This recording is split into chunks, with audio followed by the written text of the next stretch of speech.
임미현의 아침 뉴스. 한반도 평화체제의 분수령이 될 2차 북미 정상회담이 오는 27일부터 1박 2일간 베트남에서 열립니다. 평양을 방문 중인 비건 미국 대북정책 특별대표는 비핵화와 상응 조치의 세부 사항을 논의하기 위한 이틀째 실무 협상에 나섭니다.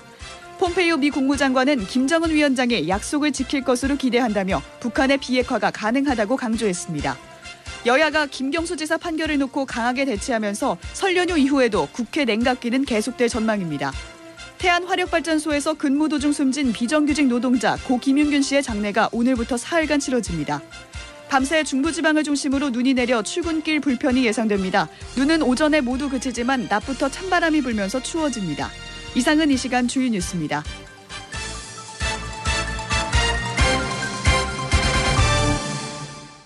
여러분 안녕하십니까? 2월 7일 CBS 아침 뉴스입니다.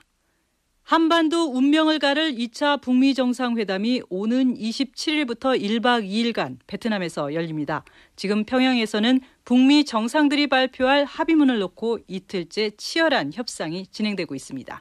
김재덕 기자와 함께 2차 북미 정상회담의 의제와 쟁점을 짚어봅니다. 김 기자. 네. 트럼프 대통령이 회담 날짜를 발표했는데요. 이번에는 이틀이네요. 네, 우리 시간으로 어제 정오쯤 의회 국정연설에서 밝혔죠. 북한 관련 내용은 짧긴 했는데 오는 27일과 28일 베트남에서 김정은 북한 국무위원장을 다시 만나기로 했다는 내용입니다. 한번 들어보시겠습니다. 김 위원장과 나는 2월 27일과 28일 베트남에서 다시 만날 겁니다. 작년 6.12 싱가포르 정상회담 때와 확연하게 차이가 나는 건 이번엔 이틀 동안 만난다는 사실이죠. 네. 작년엔 당일치기로 만나서 실제 두 정상이 만난 시간은 5시간이 채 안 됐었거든요. 이번에 이틀로 잡은 건 다뤄야 할 내용이 많기도 하지만 확실히 성과를 내겠다. 그런 의지를 드러낸 걸로 보입니다. 네.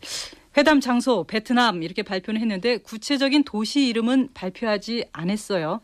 네, 베트남이라고만 했지 도시 이름은 발표를 안 했습니다. 하지만 그동안 외신 보도 등에 비춰보면 경호와 보안이 하노이보다 유리한 다낭으로 결정된 듯합니다. 네. 엊그제 일본 오키나와 공군 기지에서 수직 이착륙기 4대가 다낭에 왔다가 떠났다는 보도도 나왔고요. 미국 국무부 관리들이 비밀리에 현장 점검을 했다는 얘기도 있습니다. 그렇지만 북한은 대사관이 있는 하노이를 선호하는 것으로 알려져서 아직 최종 조율 과정이 남아있다. 그런 외신 보도도 있습니다. 네, 베트남은 일찍부터 거론이 됐습니다. 하지만 어떤 의미가 있는 걸까요? 네, 베트남은 작년에 싱가포르처럼 북한과 미국 양쪽과 모두 우호 관계를 유지하고 있어서 일찌감치 후보국 1순위로 꼽혀왔습니다. 미국 입장에서는 베트남 전쟁을 하긴 했지만 1995년에 국교가 수립됐고 북한으로선 동남아 국가 중에 가장 가까운 우방국이고 또 거리도 가깝습니다. 김일성 주석이 5, 60년대에 두 차례 방문한 적도 있고요.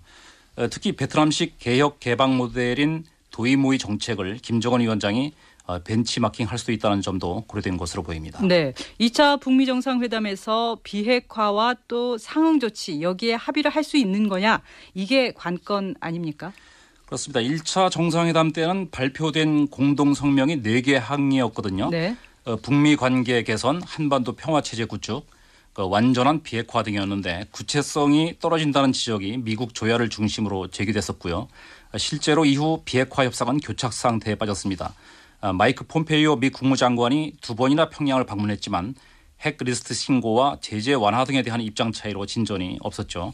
그래서 이번에는 손에 잡히는 성과를 내야 하는데 성과가 없으면 트럼프 대통령이나 김정은 위원장 모두 내부적으로 어려움에 처할 수 있다는 그런 절박감이 있습니다. 네, 어제부터 평양에서는 실무 협상이 진행되고 있습니다. 이 실무 협상 단판이라고 봐도 될 것 같은데 중요한 거 아닙니까? 그렇습니다. 스티븐 비건 미 국무부 대북정책 특별대표가 어제 평양으로 가서 김혁철 전 스페인 주재 북한 대사와 실무 담판을 벌이고 있습니다만 2차 북미 정상회담의 성패는 사실 이들 두 사람의 담판에 달려있다고 할 수 있겠습니다. 네.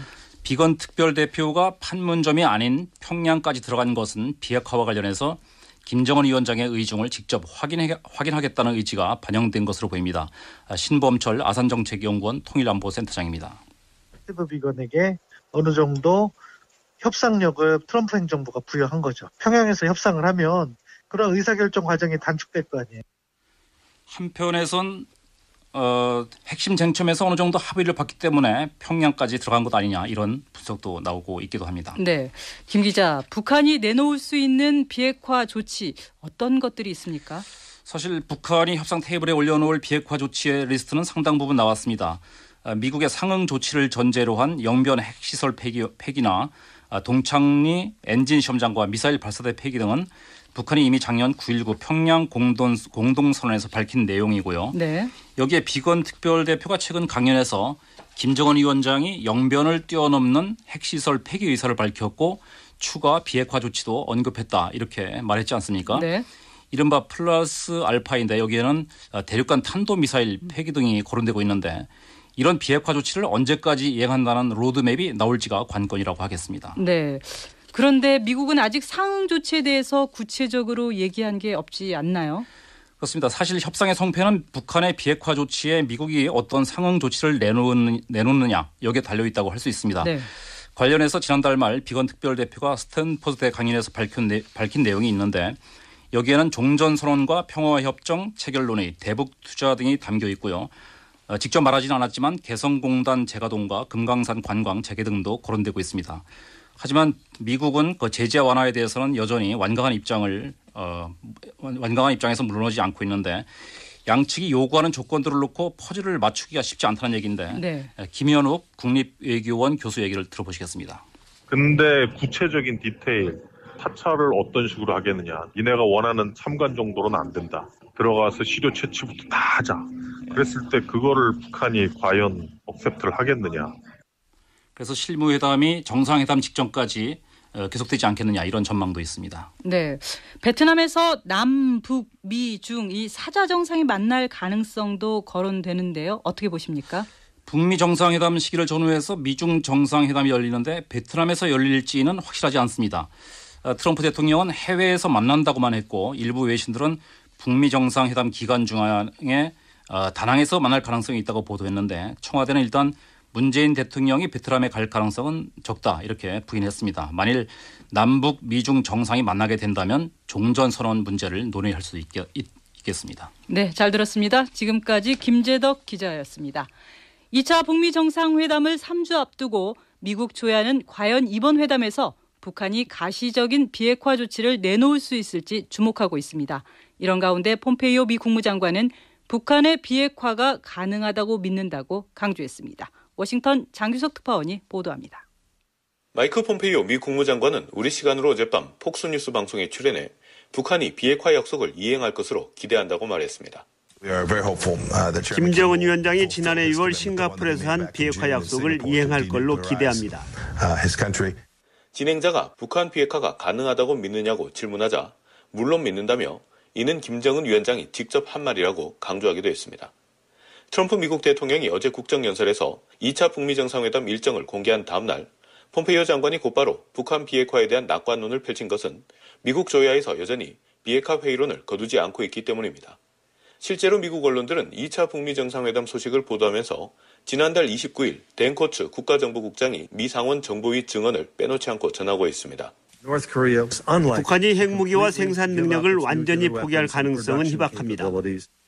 여기에는 미 정보당국마저 북한의 완전한 비핵화 가능성이 희박하다고 분석하는 상황에서 2차 북미 정상회담이 열리더라도 북한이 제대로 된 비핵화 조치를 내놓겠느냐는 회의적인 시각이 반영돼 있습니다. 미 의회에서도 회담 자체는 찬성하고 있지만 북한에 제대로 받아내는 것이 없이 제재 완화만 해주는 게 아니냐는 우려가 나오고 있는데요. 이에 따라 이제 3주 앞으로 다가온 2차 북미 정상회담에서 비핵화 회의론을 해소하기에 충분한 성과를 도출해내는 것이 미국 트럼프 행정부의 큰 과제로 떠올랐습니다. 워싱턴에서 CBS 뉴스 장규석입니다. 김경수 경남지사의 1심 판결에 대해서 야당이 대선 개입 의혹을 제기하자 여당은 대선 불복으로 규정하며 역공세에 나섰습니다. 탄핵 세력의 대선 불복이냐, 문재인 대통령의 책임이냐, 여야가 프레임 전쟁을 벌이면서 설 연휴 이후에도 국회 냉각기는 계속될 전망입니다. 김동빈 기자가 전합니다. 더불어민주당은 어제 설 민심기자회견에서 야당의 대선 불복을 강하게 비판했습니다. 민주당 윤호중 사무총장입니다. 경광부의식으로 대선 불복을 들고 나오는 자유한국당도 일부 바른미래당의 일부 정치인 사람들에 대한 분노 이런 것들이 함께 있었다. 김 지사의 1심 판결 이후 사법농단 세력의 반격이라는 프레임에 더해 야당에 대한 대선 불복 프레임으로 맞대응에 나서는 모습입니다. 탄핵을 당한 세력이 오히려 대선 불복을 선언하고 나서고 있다며 공세를 가한 겁니다. 여당의 프레임 걸기에 자유한국당은 대선 불복은 아니라면서도 문재인 대통령과 김 지사 판결을 엮는 전략을 이어갔습니다.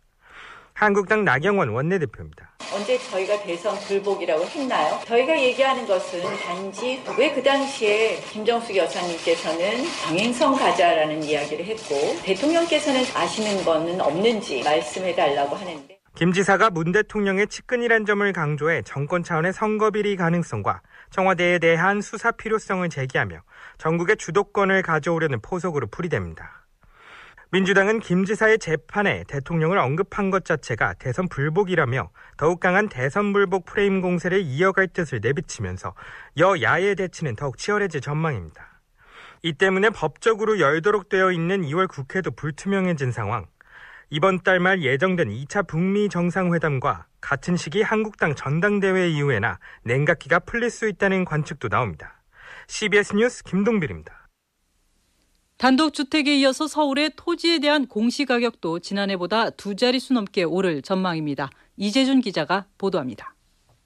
올해 전국 표준지 공시가가 다음 주 수요일 발표됩니다.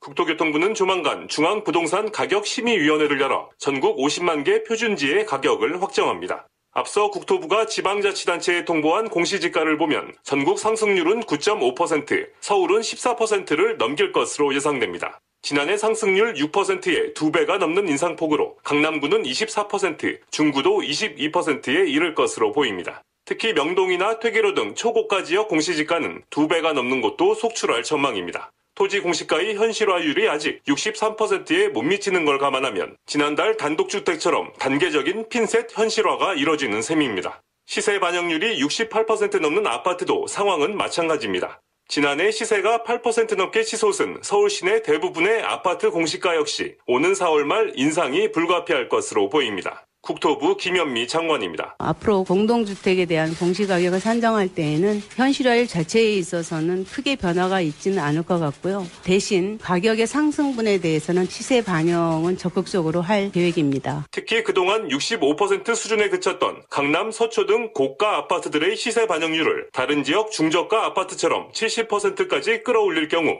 공시가격은 평균 20% 넘게 뛰어오를 것으로 예상됩니다. CBS 뉴스 이재준입니다. 충남 태안화력발전소에서 근무 도중 숨진 비정규직 노동자 고 김용균 씨의 장례가 오늘부터 사흘간 치러집니다. 숨진 지 2달 만에 치르는 고인의 장례는 민주사회장으로 열리며 빈소는 서울대병원 장례식장입니다.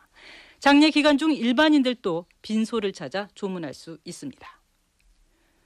국내 최대 해상 복층 교량인 부산 광안대교에는 용역업체 소속 비정규직 90여 명이 요금 징수원으로 일하고 있습니다. 그런데 이들은 차가 달리는 다리 위를 아무런 안전조치 없이 건너서 출근하고 근무 도중 사고 위험에 노출돼 있습니다. 광안대교 요금 징수원들의 아찔한 근무 실태를 부산 CBS 송호재 기자가 취재했습니다. 평일 낮 광안대교 외곽 방향 요금소. 한 여성이 성큼성큼 교각에 올라오더니 차들이 빠르게 달리는 도로가에 서서 차량 흐름이 멈추길 기다립니다. 차가 오지 않는 것을 확인한 여성은 황급히 차선 하나를 가로질러 노란색 요금소 부스로 뛰어들어갑니다. 하루에도 몇 번씩 볼 수 있는 광안대교 요금소의 아찔한 출퇴근 모습입니다. 일반 고속도로와 달리 별도의 이동 통로가 없어 요금소 직원들은 하루에 2-3번씩 교각을 오르내리고 차들이 달리는 도로를 맨몸으로 건넙니다. 대형 트럭이 눈앞을 스쳐가는 아찔한 상황도 자주 일어납니다. 광안대교 요금소 직원 A씨입니다. 분명히 저 앞에 차가 있는 걸 봤어요. 건너갈 때 차 오나 이랬는데 순간적으로 눈앞에서 트럭이 이렇게 지나가요. 직선에 못 쓰지도 안 되는 거죠. 요금소 안에서 근무할 때도 안전에 심각한 위협을 받습니다. 광안대교 요금부스 사이 간격은 3m 남짓으로 일반 고속도로보다 좁은 편입니다. 하지만 부산시설공단은 2015년 일부 요금소를 하이패스와 현금정산 혼용 차선으로 지정했고 심지어 대형 화물차가 이 하이패스 차선을 지나가도 막지 않고 있습니다. 실제로 2년 전에는 컨테이너 차량이 직원이 근무 중인 요금소 부스를 들이받는 사고까지 일어났습니다. 당시 사고를 겪은 요금소 직원은 지금도 대형 차량이 달려올 때마다 어깨를 움츠리게 된다고 토로했습니다. 직원 B씨입니다. 부스에 가면 무서워요. 사고가 난다고 사고가 나는 게 아니고 조심을 한다 해서 이게 뭐 될 일도 아니고 지금 몇 년이 지나도 트라우마가 계속 남아 있어요. 요금소 직원들의 안전사고 우려에 대해 부산시설공단 측은 대책을 고민하겠다는 입장을 내놓았습니다. CBS 뉴스 송호재입니다. 다음은 간추린 소식을 유지수 아나운서가 전해드립니다. 조재범 전 쇼트트랙 국가대표 코치의 성폭행 혐의를 수사 중인 경기 남부경찰서는 오늘 수사를 마무리하고 조 전 코치를 기소 의견으로 검찰에 송치합니다. 경찰은 지난해 12월 심석희 선수의 고소장을 접수한 뒤 50여일간 수사를 벌인 끝에 조 전 코치가 지난 2014년부터 3년 동안 태릉 진천선수촌과 한체대 빙상장 등 7곳에서 심 선수를 수차례 성폭행한 것으로 결론 내렸습니다. 더불어민주당 홍영표 대표와 자유한국당 나경원, 바른미래당 김관영 대표 등 교섭단체 3당 원내대표들은 오늘 오전 회동을 갖고 2월 임시국회 정상화 방안 등을 논의합니다. 설 연휴가 끝나고 처음 만나는 여야 원내대표들이 민생개혁 법안을 다룰 2월 임시국회 일정에 합의할지 주목됩니다. 경기도 안성과 충북, 충주 등에서 발생한 구제역이 일주일째 추가 발병 없이 소강 상태를 보이는 가운데 방역당국이 대대적인 방역 작업을 벌입니다. 정부는 앞으로 일주일을 구제역 확산의 고비로 보고 설 연휴 이후 일제히 운영을 재개하는 전국 도축장 등을 집중 관리하기로 했습니다. 문재인 대통령은 오늘 오후 청와대 인왕실에서 벤처기업인 초청 간담회를 엽니다. 오늘 간담회에는 한국형 유니콘 기업과 1세대 벤처기업을 이끄는 기업인 10명 안팎이 참석할 것으로 알려졌습니다. 행정안전부가 오늘부터 3주에 걸쳐 세종시로 이전합니다. 세종 임차청사에 근무하는 행안부 23개 부서는 지난달 이전을 마쳤으며 이번 이전을 통해 정부 서울청사와 세종시 임차청사에 있는 1,400여 명이 정부 세종 2청사 등으로 이전합니다. 미국의 무역 적자가 6개월 만에 감소세를 보였습니다. 지금까지 간추린 소식이었습니다.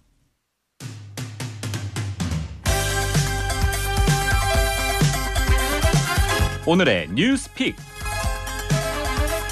문화 트렌드를 읽는 뉴스 라이프 밸런스 조은정의 뉴레벨 시간입니다. 문화부 조은정 기자 나와 있습니다. 어서 오세요. 네, 조은정입니다. 반갑습니다. 오늘은 어떤 이야기를 해볼까요? 네, 앵커께서는 이제 주로 여가 시간에 어떤 거 하세요? 공연 자주 보러 가시나요? 자주는 아니고요. 주로 영화를 보고 공연은 가끔 보러 갑니다. 저희 코너 제목이 이제 워라벨에서 따온 뉴라벨이잖아요. 네. 이제 뭐 물론 요즘 경기가 안 좋아서 경제적으로 여유를 찾기 어려운 상황이기는 한데요. 52시간 제도가 점점 자리를 잡으면서 공연 전시 시장에도 영향을 미치고 있습니다. 네. 특히 대학로를 벗어나서 도심 곳곳에 소극장 공연들이 많이 활성화되는 추세입니다. 아, 그래요? 소극장 하면 역시 대학로 아닌가 싶은데 다른 곳에도 많이 있습니까? 예, 물론 대학로 주변에 소극장들이 가장 많이 모여 있기는 한데요. 요즘에 이제 도심 속 극장들이 사랑을 받고 있습니다. 도심 한가운데. 네, 광화문 광장 한복판에 있는 세종문화회관에 지난해 말에 세종 S시어터라는 극장이 생겼습니다. 네. 이제 지하에 생겼는데요. 좀 아담한 사이즈고요. 또 트랜스포머처럼 이제 장르별로 무대를 다양하게 연출할 수 있게 이제 만들어놔서 호응이 아주 좋다고 합니다.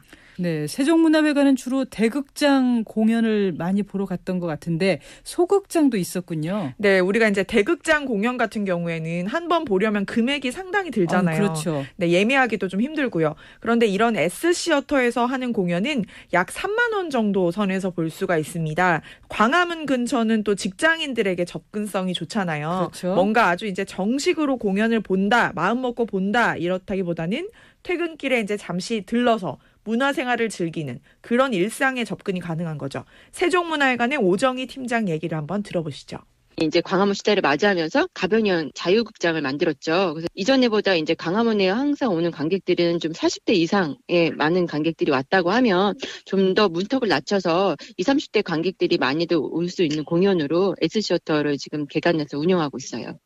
S시어터와 비슷하게요. 한국콘텐츠진흥원이 운영하고 있는 CKL 스테이지라는 곳이 광화문역 근처의 청계천 쪽에 있는데요. 네. 마찬가지로 음악 공연부터 연극까지 다양한 작품들을 올리고 있습니다. 좀 상대적으로 저렴한 가격에 부담 없이 공연을 즐길 수 있는 장점이 있고요. CKL 스테이지, S시어터 이 두 곳이 광화문 소극장 시대를 이끄는 양대 산맥이다 이렇게 보면 되겠습니다. 네, 아무래도 광화문 도심 한복판에 있기 때문에 근처 직장 있는 분들이 가볍게 즐길 것 같은데요. 네, 광화문뿐만 아니라요. 마포에도 아주 핫한 곳이 한 곳 있습니다. 대중목욕탕이 복합문화공간으로 변신됐다면 믿으시겠어요? 대중목욕탕이 공연장이 됐다. 네, 마포구 아현동의 복합문화예술공간 행화탕은요. 예, 네. 1958년도에 건축된 대중목욕탕인데요. 아현동 지역민들의 이제 사랑방이었는데 이 지역이 이제 재개발이 진행되고 원주민들이 떠나면서 폐업 수순을 밟게 됐습니다. 그래서 이런 유휴 공간으로 방치돼 있던 목욕탕을요. 2016년 1월에 복합문화예술공간으로 탈바꿈을 시켰습니다. 네네. 예술로 목욕합니다. 이런 모토를 내세웠는데요. 재밌네요. 네, 좀 실험적인 예술 프로젝트들을 많이 펼치고 있습니다. 네. 지난달 말에는 행화탕 장례날이라고 해서 AR 증강현실 장치를 활용한 게임 형식을 결합한 극이 올라갔다고 하는데요. 네네. AR 기술을 활용한 관객 참여형 미래형 연극. 이렇게 얘기를 하니까 좀 호기심이 생기더라고요. 네, 그러네요. 도대체 어떤 형태일까? 네. 또 저번에 저희가 살롱 문화에 대해서 알아봤었잖아요. 그렇죠. 네. 네. 그런 맥락에서 카페나 서점에서 공연을 올리는 경우도 많아지고 있습니다. 네, 살롱 문화. 그러니까 느슨하게 관계를 맺고 또 취미도 공유하는 그런 모임이 많아졌다. 이렇게 우리가 소개를 했었죠. 네, 그때 이제 강남에 있는 최인아 책방도 소개를 했었는데요. 네. 이런 회원제 책방이나 카페 같은 경우에는 음악 공연도 많이 올리고 있고요. 또 낭독 공연을 많이 하고 있다고 합니다. 혹시 낭독 공연 보신 적 있나요? 낭독 공연요? 글쎄 대사만 읽는 그런 형식인가요? 그렇죠. 이제 대사를 낭독하는 형태의 공연입니다. 어떤 무대 장치나 연출이 필요 없기 때문에 아주 작은 공간에서도 공연이 가능한 거죠. 또 상상력을 발휘하게 되는 그런 낭독 공연만의 특별한 매력이 있습니다. 남산예술센터에서도 낭독 공연을 자주 올리고 있고요. 두산 아트센터에서는 정식 공연을 하기 전에 낭독 공연을 이제 열어서 관객들의 반응을 살펴보기도 합니다. 아하. 낭독 공연 현장을 한번 잠깐 들어보시겠습니다. 천만인의 생활과 그러한 모든 것이 보이는 밤. 그러한 모든 것이 보이는 밤. 찾아보면 참 재밌는 공연이 많이 있네요. 네, 이게 정말 정보를 수집하기 나름인 것 같아요. 요즘은 또 미술관이나 갤러리에서도 공연이나 행사를 많이 열거든요. 미술 작품만 보는 게 아니고 공연도 네. 한다. 예, 대림미술관이 운영하는 한남동의 디뮤지엄 같은 곳은 이제 정말 핫한 장소로 꼽히는데요. 네. 여기에서 지난해 관객들이 이제 오감으로 참여하는 날씨 관련 전시를 해서 호응을 많이 얻었었고요. 또 아라리오 갤러리가 운영하는 아라리오 뮤지엄 인스페이스라는 곳이 안국동에 공간이 있는데요. 여기서도 전시뿐만이 아니라 각종 공연들을 하고 있습니다. 쭉 들어보니까 기존 공연에 대한 틀을 좀 깨야겠다 이런 생각이 듭니다. 물론 뭐 대형 뮤지컬, 오페라, 발레 같은 수준 높은 공연들을 보는 게 제일 좋겠죠. 하지만 사실 일상적으로 접하기엔 부담스럽잖아요. 그렇죠. 그래서 찾아보면은 도심 곳곳에 구석구석에 보석 같은 공간들이 있고 또 다양한 프로그램들이 많이 개발되고 있습니다. 이런 내 주변에 있는 장소들을 좀 찾아서 문화생활을 통해서 밸런스를 맞추고 일상의 활력을 좀 얻으셨으면 좋겠습니다. 네, 저도 좀 시도를 해봐야 될 것 같습니다. 이야기 잘 들었습니다. 지금까지 조은정 기자였습니다. 날씨 알아봅니다. 기상청 김수진 리포터가 전해드립니다.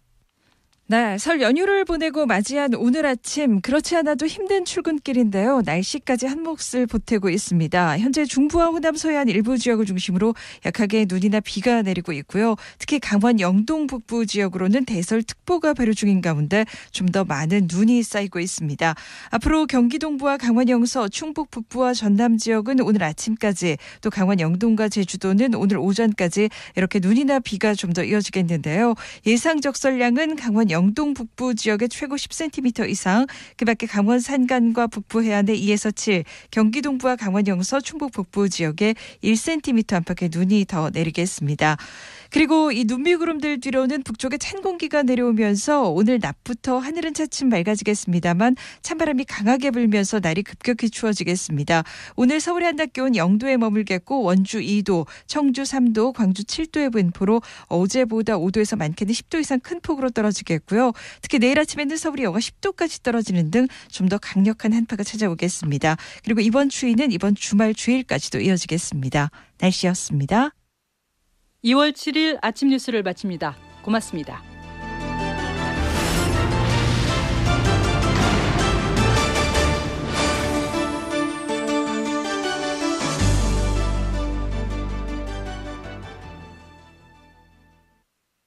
CBS